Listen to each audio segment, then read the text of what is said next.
মই নিজেই কৈছোঁ, মই নিজৰ পৰা পঢ়াই শুনিছোঁ আৰু মোৰ গাটো অলপ ভাল হৈছিল যে কি এই অত্যাচাৰটো কি কৰিব তেওঁ মানুহে কিমান মানসিক অত্যাচাৰ তেওঁ সহ্য কৰিব পাৰিব নেকি কচোন বাৰু এইবোৰ বাদ ভাত খালি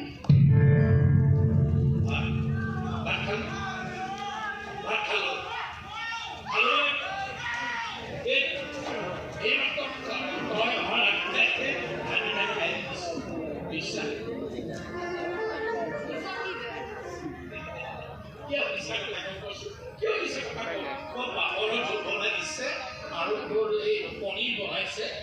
মই নাখাওঁ আপুনি মিছা কথা কেনেকৈ ক'ব লাগে নিকিয়া কৈছা আৰে মিছা কথা কিয় কওঁ মিছা ৰাতিপুৱা নহ'লে ভোক নাই ভতিজাটো ভতিজাৰ সেই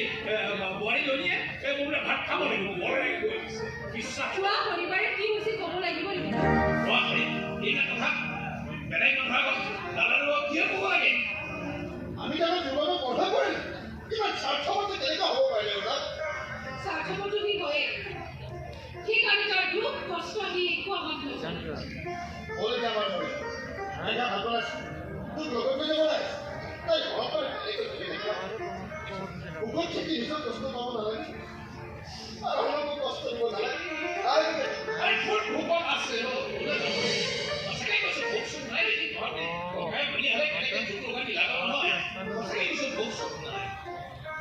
আৰু এতিয়া যদি তোৰ লগত মই ৰাতিখন যাওঁ মানুহে কি বুলিব কচোন যোনে যি ভাবি ভাবি থাকক মই তোক লৈ যাব আহিছোঁ মই তোক লৈয়ে যাম তই নিজৰ কথাটো এবাৰ ভাবিব পাৰোঁ সৰু